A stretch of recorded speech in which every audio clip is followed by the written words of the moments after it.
Au sommaire de ce 13h, le FPI et le PIT, absents à la troisième rencontre du dialogue politique gouvernement-opposition hier mardi, ces deux partis demandent au gouvernement de poser des actes plus forts en faveur de la paix et du dialogue.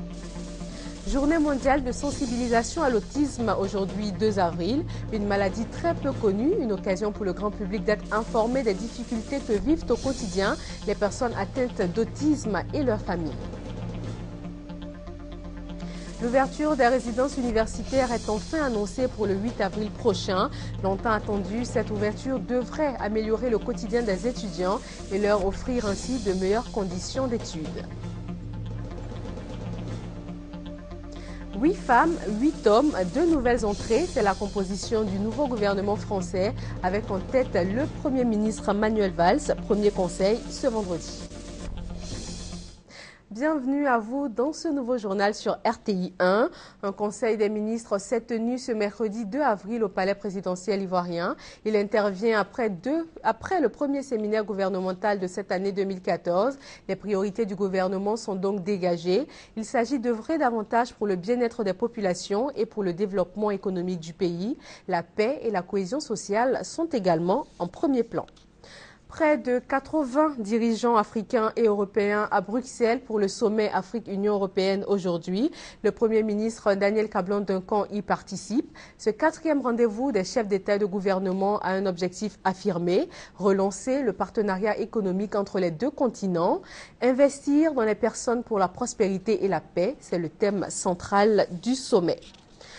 Les partis politiques ivoiriens se sont rencontrés hier mardi dans le cadre du dialogue politique. 5 points sur la table des échanges, notamment la composition de la commission électorale indépendante, la révision de la liste électorale, le recensement général de la population. Cette 3e rencontre s'est faite sans le FPI et le PIT qui demandent au gouvernement de poser des actes plus forts. Des détails dans nos prochaines éditions. L'opération de recensement général de la population et de l'habitat est entrée dans sa phase active ce lundi 31 mars dans les régions du Gbeke et du Hambol. Pendant 3 semaines, les équipes de recensement vont sillonner les différents ménages pour la collecte des informations. Reportage Ouattara Djeneba, Ouattara Amadou Walter. 2 semaines après le lancement de la campagne de mobilisation et de sensibilisation suivie de la formation des agents recenseurs, le recensement général de la population et de l'habitat, RGPH, rentre dans sa phase effective à Bouaké. Au total, 1176 agents recenseurs et 500 chefs d'équipe vont parcourir les différents ménages des régions de Gbeke et du Hambol pour la phase d'enrôlement. Les 3 premiers jours vont être marqués par l'identification des zones de dénombrement pour le bon déroulement de l'opération. Actuellement, nous sommes en phase de numérotation. Après la numérotation, on rentre dans le ménage. On demande d'abord à connaître le chef de ménage. Les premières questions d'abord sont adressées à lui pour connaître le nombre de personnes qui vivent dans le ménage avant qu'on ne passe en phase de l'enregistrement. En ce qui concerne la mobilité des populations en cette période de Pâques, des mesures sont envisagées. Tous ceux qui vont effectuer les déplacements dans le cadre de Pâques-Unou, laisser une des pièces administratives au lieu de leur résidence pour qu'on puisse les prendre en compte comme des résidents absents. Et il faut aussi qu'ils identifient quelqu'un qui soit à même de répondre à toutes les questions qui vont être posées par l'agent recenseur, afin que les informations collectées soient fiables. L'opération de recensement général de la population et de l'habitat va durer 3 semaines. Elle concerne toutes les populations vivant en Côte d'Ivoire. Le directeur régional de la statistique de Gbeke, Mereb Kami, invite les populations à réserver un accueil chaleureux aux agents recenseurs et à s'approprier le recensement nécessaire à la planification d'un développement harmonieux. L'opération de logements sociaux initiée par le gouvernement ivoirien est entrée dans sa 2e phase à Bouaké, mais il y a très peu d'engouement. Les souscripteurs se font toujours attendre. Ouattara Djeneba, Baker. La Côte d'Ivoire souffre d'un déficit de 400 000 logements et ce déficit s'accroît de 50 000 logements chaque année selon les statistiques du ministère de la Construction, du Logement, de l'Assainissement et de l'Urbanisme. Pour résoudre cet épineux problème de logement, tout en permettant aux populations d'acquérir un toit, le gouvernement ivoirien a initié un programme présidentiel de construction de logements sociaux. Ce programme est à sa 2e phase de présouscription démarrée le 6 février 2014, après la première lancée en mars 2013. Une initiative qui réjouit les souscripteurs. J'ai décidé de venir faire la souscription pour ne pas regretter plus tard. J'ai choisi un logement social de 4 pièces qui tourne autour de 7 à 10 millions. À Boaké, le centre de facilitation des formalités d'accès au logement CEFAL, chargé de la présouscription des ménages souhaitant bénéficier d'un logement, ne connaît malheureusement pas d'affluence. En 2 mois, seulement 55 souscripteurs ont été enregistrés. On peut noter que l'affluence n'est certes pas au beau fixe comme on l'attendait. J'exhorte tous ceux qui ont pris part à la première phase de présouscription et qui jusque-là sont encore à la maison parce qu'ils sont en manque d'informations à venir dans nos locaux, à la mairie, aussi au quartier commerce à Boaké, pour venir non seulement nous exposer les difficultés qu'ils ont rencontrées lorsqu'ils sont allés vers les promoteurs, afin qu'on puisse trouver pour eux des solutions adéquates pour qu'ils puissent entrer pleinement dans le programme de logements sociaux. Au total, 279 logements vont être bâtis sur 2 sites différents de la commune de Boaké, dont 125 logements sur le site du village de Bobo et 154 à Konakankro. 3 catégories de logements sont proposées à la population, à savoir le logement social, économique et de haut standing.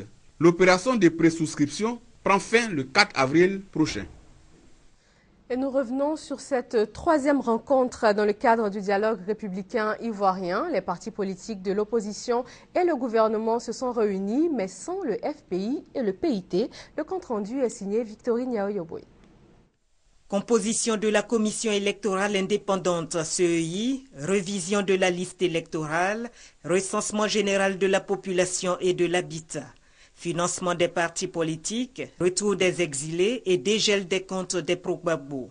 Voilà les questions à l'ordre du jour de cette réunion qui montre la reprise du dialogue politique en Côte d'Ivoire dans un cadre désormais élargi à tous les partis du RHDP et de l'opposition. Seuls 2 partis étaient absents à ces discussions, le FPI et le PIT. Le ministre d'État auprès du président de la République chargé du dialogue politique se prononce sur cette absence. Nos frères du FPI m'ont adressé un courrier pour me dire qu'ils ne pourront pas participer à notre séance de travail. Nous leur disons que leur place est autour de la table du dialogue. En ce qui concerne le président de la République, le président Alassane Ouattara, il nous a instruit de continuer à tendre la main. Il continue à tendre sa main vers ses sœurs, ses frères du FPI. Nos frères du FPI ont demandé qu'on pose des actes forts. Je pense qu'on en a suffisamment posé. Tous les autres partis présents disent, eux, apprécier ces rencontres, qu'ils veulent plus régulières pour trouver plus rapidement des réponses à leurs différentes préoccupations. Gervais Koulibaly, porte-parole des partis de l'opposition, note même des avancées. On a avancé. Quand il y a eu des personnes qui ont été libérées, il y a eu des retours d'exilés, on a avancé. Mais nous estimions qu'il y a certaines choses qui n'avançaient pas. Aujourd'hui, il y a eu de grands pas qui ont été faits et nous pensons que dans les jours à venir, nous aurons la concrétisation de tout ce qui a été arrêté là. Les ministres qui nous ont fait le point concernant la situation des retours des exilés, des logements qui étaient réquisitionnés ou occupés illégalement, la libération de tout cela, on nous a fait un point. Un autre point qui nous a été fait par le ministre de la Sécurité relativement à toutes les questions de libération de prisonniers, de dégel des comptes. Heureusement, dans les jours qui vont venir, il y a des comptes qui vont être dégelés. Sur les questions électorales, le gouvernement nous a dit, après les consultations diverses qui ont été faites depuis que nous travaillons, ils ont fait la synthèse de toutes les discussions et nous ont fait une proposition concernant la CEI et nous avons fait des suggestions. Nous avons parlé aussi du financement des partis politiques, quels critères retenir puisque tous les partis, si on veut appliquer la loi, n'étant pas représentés à l'Assemblée nationale, il fallait trouver des critères. Le gouvernement nous a demandé, nous avons fait des propositions. Et je pense qu'incessamment, nous l'espérons, ce cadre-là va être réglé. Ensuite, nous avons parlé du recensement général de la population et de l'habitat. Le ministre d'État, Mabry, nous a expliqué quel était le fondement. On nous a demandé de participer à la sensibilisation de la population parce que ce recensement comme on nous l'a expliqué, n'a rien à voir avec la révision des listes électorales et n'a rien de politique politicienne. Nous avons écouté le ministre et il va nous rencontrer encore pour nous donner les éléments techniques pour pouvoir continuer à sensibiliser nos populations pour que nous ne rations pas ce tact technique et civique qui est très, très, très important. Voilà. Toutes les obédiences politiques souhaitent poursuivre ces échanges après les élections de 2015, ce qui aura pour avantage de décrisper le climat politique et de faire participer toutes les forces démocratiques de la Côte d'Ivoire à la reconstruction du pays. Ouverture des résidences universitaires le mardi 8 avril prochain. Attendue depuis des mois, cette ouverture devrait améliorer le quotidien des étudiants et leur offrir de meilleures conditions de travail. Reportage. L'université Félix Houphouët-Boigny, des bâtiments neufs depuis 2 ans, une certaine allure visible aussi sur l'espace des résidences universitaires, des expériments fermés aux grandes dames des étudiants. On a fait la première prescription, les résultats sont sortis, on dit non, ça a été annulé, ils ont relancé, jusqu'à présent on n'a pas de cours, je ne sais pas qu'est-ce qui se passe au juste. Les étudiants souffrent assez, non seulement on finit tard, avoir aussi les bus, c'est pas facile avec l'embouteillage à Abidjan, franchement. Donc si on pouvait ouvrir les résidences, ça allait vraiment arranger les étudiants. On a beaucoup attendu, donc finalement on ne sait pas que faire. Une personne qui vit en cité est privilégiée que celui qui vit en famille. Parce qu'en étant en cité, la cité est proche des amphithéâtres. Or, en étant à la maison, tu vas te lever à 4 heures, lutter le bus, venir faire le coup, tu es en sueur, tu ne peux même pas suivre les coups. Cri de cœur qui ne laisse pas insensibles les autorités. La tutelle annonce alors la mise à disposition des résidences universitaires aux étudiants. La procédure d'admission en résidence universitaire, tenant compte des résultats de l'année académique 2012-2013, est enfin achevée avec la mise à disposition des procès-verbaux de délibération indispensables à l'établissement des listes des bénéficiaires. La première liste des bénéficiaires des chambres en résidence universitaire sera publiée sur le site du CRO Abidjan à partir du mardi 8 avril 2014. Les inscriptions pour les prochaines admissions en résidence universitaire sont ouvertes à compter de ce mercredi 2 avril 2014 sur le site www.croabidjan.ci.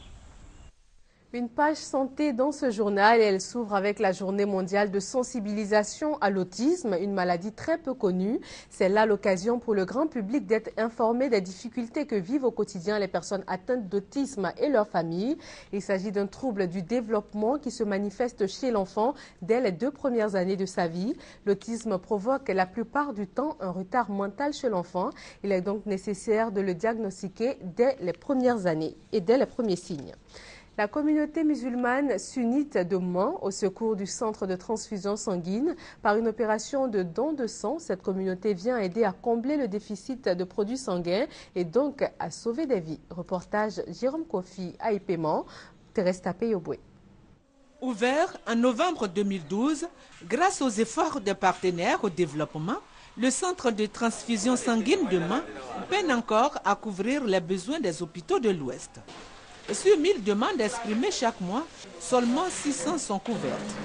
C'est afin d'aider le centre à prendre en charge les cas d'anémie que les musulmans de Mans, regroupés au sein de l'association des musulmans sunnites de Côte d'Ivoire, ont décidé d'offrir un peu de leur sang. On donne le sang à cause de Dieu, ça c'est la première des choses d'abord.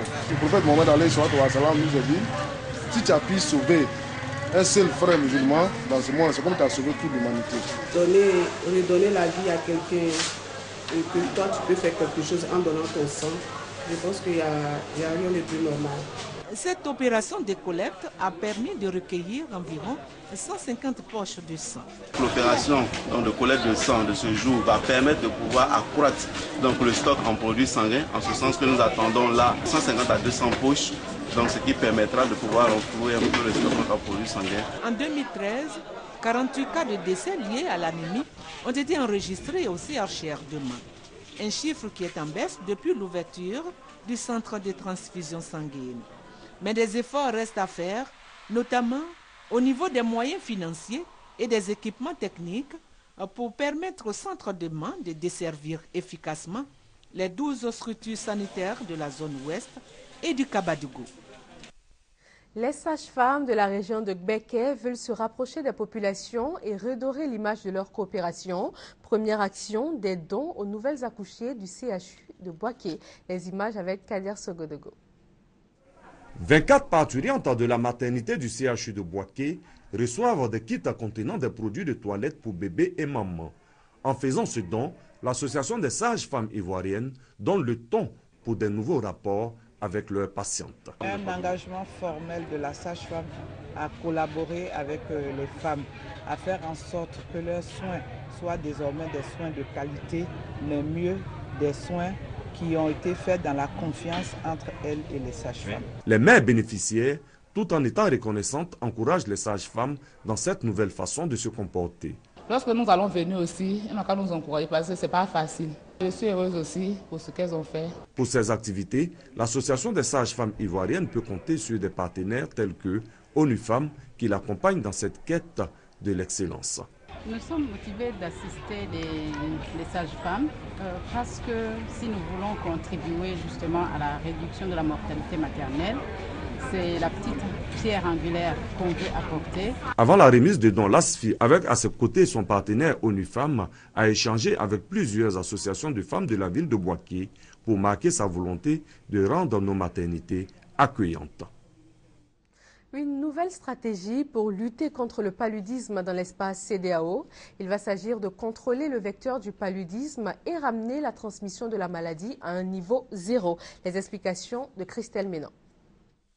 D'ici 2020, le paludisme devra être éliminé de tous les États de la CEDEAO. C'est une des priorités des chefs d'État et de gouvernement de la communauté économique qui a déclaré la guerre à ce fléau en juillet 2011 à Accra. Une nouvelle stratégie d'élimination a été présentée lors d'un atelier régional de sensibilisation. Elle repose essentiellement sur le renforcement de la lutte contre le principal vecteur du palu, à savoir le moustique. Il s'agit de détruire toutes les larves de moustiques par la pulvérisation de biolarvicides dans les sites infestés. L'application sera simultanée dans tous les États et démarrera le 28 mai prochain avec l'implication des forces armées. Les biolarvicides, il faut savoir que c'est un produit qui permet d'éliminer les larves de moustiques dans les rigoles. Donc c'est une politique d'assainissement de l'environnement en Côte d'Ivoire qui va être engagée. Nous savons que les grandes endémies ont été contrôlées avec le concours de l'armée qui a accès à tous les endroits possibles et dans toutes les concessions possibles. L'environnement dans lequel on vit est très important. Il faut attaquer le moustique quand il est à l'état de larve. Et pour ça, il faudrait qu'on détruise les gîtes larvaires. Et ce qui appelle à l'intervention de tout un chacun, que chacun nettoie son environnement. L'utilisation des biolarvicides s'est montrée efficace à Cuba et en République bolivarienne du Venezuela, pays avec lesquels la CEDEAO a signé un accord tripartite pour renforcer la lutte antivectorielle. 3 usines de production de biolarvicides seront construites au Nigeria, au Ghana et en Côte d'Ivoire. Au-delà de la production des biolarvicides, ce sont des usines qu'on appelle 3 en 1. Ça fait les biolarvicides, ça pourra faire les biopesticides et les biofertilisants. On produit par nous-mêmes et on applique par nous-mêmes pour arriver à renforcer les efforts des différents partenaires déjà en cours, la distribution des moustiquaires, les traitements, pour nous assurer qu'on met tout ensemble pour arriver à vaincre ce fléau. Cette stratégie de contrôle du vecteur représente donc un avantage, surtout en termes de développement. Quand on sait, selon les économistes, que le paludisme est à l'origine d'un déficit de croissance annuel pouvant atteindre 1,3% dans certains pays d'Afrique. On estime à 12 milliards de francs CFA par an la perte de productivité liée au paludisme dans les pays africains. Les femmes leaders impliquées dans les programmes de lutte contre la circulation des armes légères, la Commission nationale de lutte contre la prolifération des armes légères et de petit calibre entend ainsi les faire participer à la restauration d'un environnement sécuritaire. Après une formation, ces femmes vont pouvoir sensibiliser sur le sujet. Gabrielle Zani. Quel que soit le lieu où elles travaillent, les femmes sont exposées aux conséquences souvent irréversibles liées à la mauvaise manipulation des armes légères. Une grenade retrouvée par les enfants peut exploser à tout moment, tout comme une balle perdue peut avoir des effets irréparables. Amener les femmes à sensibiliser leur entourage sur la détention, la circulation et la manipulation des armes légères et de petit calibre paraît essentiel pour prévenir l'insécurité.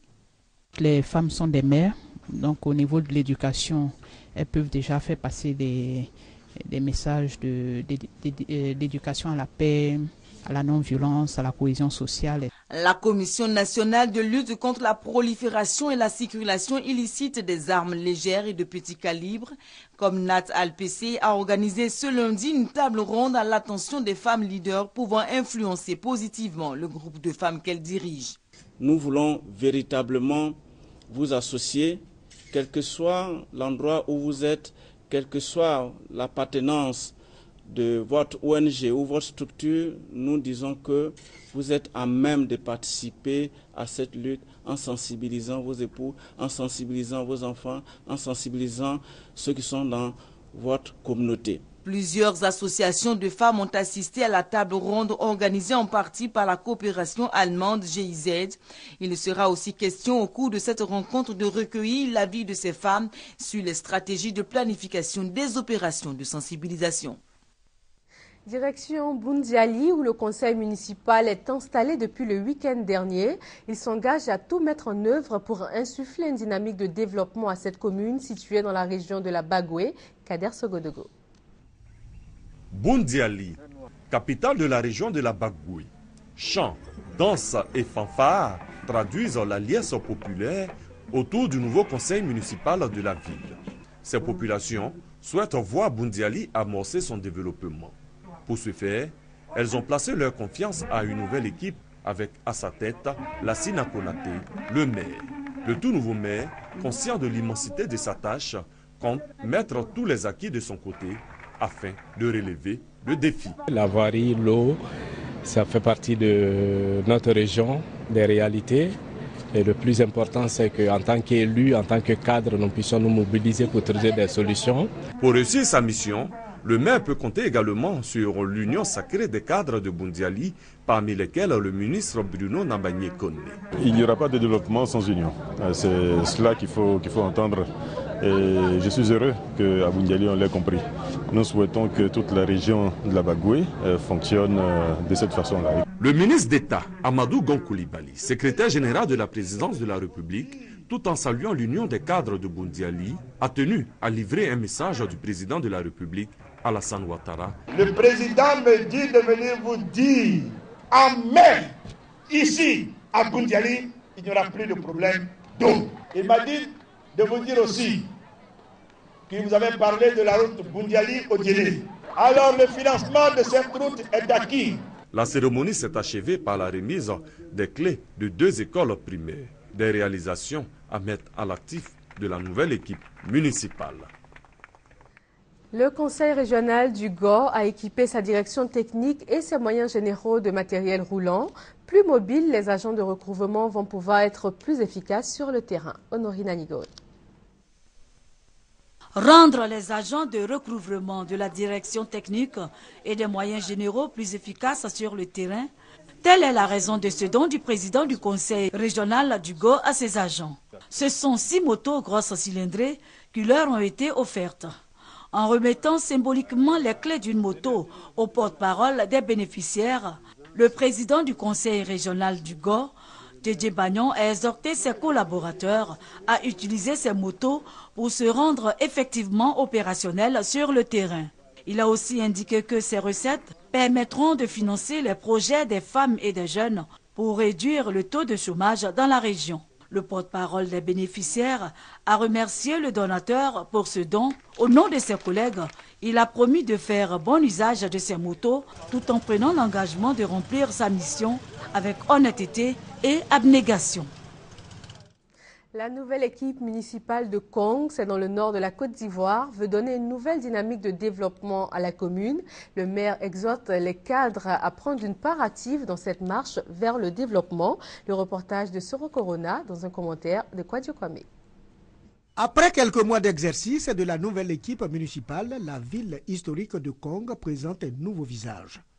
Ouverture de routes, construction de nouveaux logements, des locaux pour la formation des jeunes, et infrastructures de base.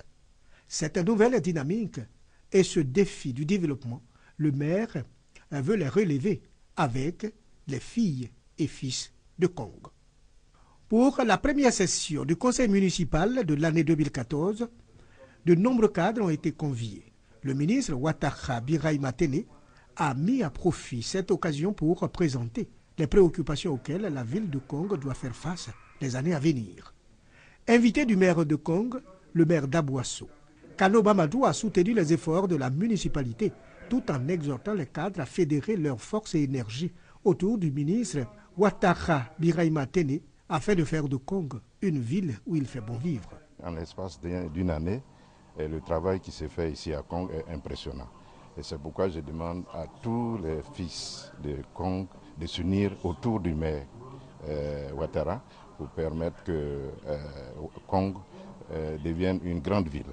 Les travaux ont tourné autour des moyens additionnels à mobiliser pour l'exécution des différents projets de développement de la commune. Il y a aussi la réfection de certaines écoles qui seront le fait de la mairie. Il y a la clôture d'écoles. Il y a aussi le fait de pouvoir ouvrir des ruelles qui sont obstruées. Il y a beaucoup de choses à faire. La divagation des animaux domestiques et l'assainissement de la ville ont également dominé les débats. Le maire de Kong a invité les populations à participer massivement au recensement général de la population et de l'habitat en cours dans le pays. Un mot d'agriculture, l'heure est au bilan pour la zone anadaire de Tia-Salé au titre de l'année 2013. C'est aussi l'occasion d'expliquer sa mission professionnelle aux professionnels du monde rural de Tia-Salé au nord d'Abidjan, la capitale économique. Thérèse Tapé-Yoboué. Promouvoir les activités agropastorales dont les principales articulations tournent autour de la promotion de l'agriculture vivrière par la distribution de kits de semences améliorées, développer la culture pérenne par l'encadrement-formation des producteurs avec à la clé la révalorisation de la caféculture, telles sont entre autres les missions de la NADER. Selon le chef de zone de cette structure à Tia-Salé, il faut ajouter à cela la lutte contre le VIH-Sida dans le cadre du programme PEPFAR à NADER et également la formation et l'encadrement des organisations professionnelles agricoles, OPA, et des contrats avec les particuliers ou entreprises agricoles du secteur privé. L'ouverture de cet atelier bilan a vu la participation à Tia-Salé de plusieurs personnalités dont le sous-préfet Marie-Chantal Tohou. Elle a salué la tenue de cet atelier qui permet ainsi à la NADER de communiquer avec tous ceux qui s'intéressent à l'agriculture et au monde rural. L'atelier a pris fin par la remise de plusieurs motos aux agents de la NADER pour les rendre plus opérationnels et les rapprocher de leur cible. 15 civils tués et 17 blessés mardi après-midi dans le nord-est du Nigeria par une attaque suicide. L'armée attribue l'attaque aux insurgés islamistes de Boko Haram. En France, le gouvernement Valls est connu depuis ce matin. Plus restreint et paritaire, il est composé de 16 membres contre 20 précédemment, avec 8 femmes et 8 hommes. 2 nouvelles têtes, dont Ségolène Royal au ministère de l'écologie, du développement durable et de l'énergie. Première mission réussie pour Manuel Valls. Nouveau gouvernement de combat, resserré, cohérent et soudé, comme l'a souhaité le président François Hollande. Le premier conseil des ministres est annoncé pour ce vendredi. Le gouvernement est une équipe resserrée, 16 ministres seulement. Un casting qui respecte la parité et ne fait figurer aucun écologiste. Sur proposition du Premier ministre, le président de la République a nommé Bernard Cazeneuve pour succéder à Manuel Valls au ministère de l'Intérieur. L'économie revient à Arnaud Montebourg à la tête d'un ministère aux compétences élargies. Christiane Taubira, elle, reste à la justice, malgré ses désaccords continus avec Manuel Valls sur la réforme pénale. Pas de changement non plus pour Laurent Fabius aux affaires étrangères, ni pour Jean-Yves Le Drian à la défense. Aurélie Filippetti garde aussi le portefeuille de la culture. Pour donner des gages à l'aile gauche du Parti socialiste, Benoît Hamon obtient l'éducation nationale. Michel Sapin, lui, devient le nouveau ministre des Finances. C'est François Rebsamen, nouvel entrant dans ce gouvernement, qui lui succède au ministère du Travail. L'autre nouvelle arrivée, c'est Ségolène Royal qui fait son grand retour au ministère de l'écologie. Le premier conseil des ministres aura lieu ce vendredi matin. Une quinzaine de secrétaires d'État doivent aussi être nommés dès la semaine prochaine. Retour en Côte d'Ivoire pour rappeler qu'un conseil des ministres s'est tenu ce mercredi 2 avril au palais présidentiel. Il intervient après le premier séminaire gouvernemental de cette année 2014. Les priorités du gouvernement sont donc dégagées. Il s'agit d'œuvrer davantage pour le bien-être des populations et pour le développement économique du pays. La paix et la cohésion sociale sont également en premier plan. Et voilà qui referme ce 13h. Merci d'être resté avec nous. Très bon après-midi sur RTI 1.